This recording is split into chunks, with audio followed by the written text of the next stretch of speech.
पाकिस्तान दिफाई तौर पर नाकाबिल तस्खीर रियासत है जिसका दिफा दुनिया की बेहतरीन फौज के हाथ में है।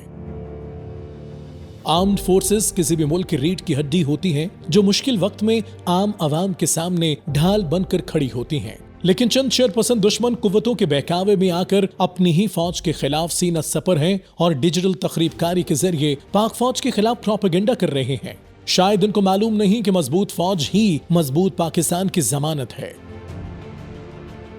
इससे कबल बहुत से ममालिक को जब तबाह किया गया तो सबसे पहले उस मुल्क की फौज की जड़ों को खोखला किया गया। ये पाकिस्तान में जो दहशतगर्दी और डिजिटल दहशतगर्दी है, इसका कुछ हिस्सा ये जो इराक है, सीरिया है, ये आपके सामने लीबिया है। सब्जेक्टिवली कोई कह सकता है 10%, 15%, 20%, लेकिन मैं बड़े यकीन से कह सकता हूँ कि इस दहशतगर्दी और इस डिजिटल दहशतगर्दी का एक बहुत कम हिस्सा इन मुल्कों में आया। बड़े अमीर मुल्क थे, यहाँ से लोग वहाँ नौकरियाँ करने जाते थे। क्या बना उन्होंने? आपके मुल्क में इससे बहुत बड़ा हमला हो रहा है, आपके सामने हो रहा है।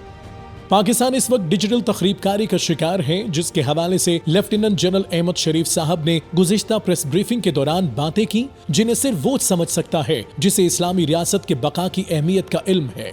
चंद साल कबल अरब स्प्रिंग के दौरान डिजिटल शरपसंदों ने इराक पर हमला किया और अपने ही लोग रियासत के खिलाफ खड़े हो गए, जिसके बाद दुश्मनों ने इस मुल्क को तबाह कर दिया। इसी तरह लीबिया भी 2 दहाइयां कबल खुशहाल मुल्क था और शाम तो मुस्लिम दुनिया को लीड कर रहा था। लेकिन उन ममालिक के 10 से 12% लोग डिजिटल तखरीबकारी का हिस्सा बने तो फिर दुश्मनों ने उन दोनों मुल्कों की ईंट से ईंट बजा कर रख दी।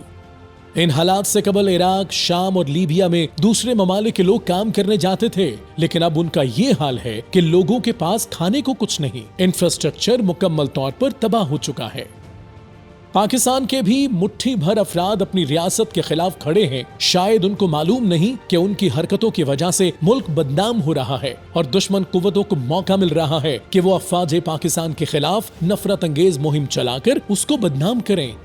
अवाम और पाक आर्मी अखुवत और मोहब्बत के मजबूत रिश्ते से जुड़े हुए हैं, जो एक ऐसी हकीकत है जिससे कोई भी इनकार नहीं कर सकता।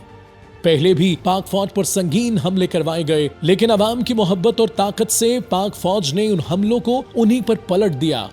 अब भी उन मुट्ठी भर अनासर को पाकिस्तान की गयूर अवाम जवाब देगी और उनके हमलों को उन्हीं पर पलटाया जाएगा, ताकि पाक फौज का वकार इसी तरह कायम रहे जिस तरह इससे पहले था।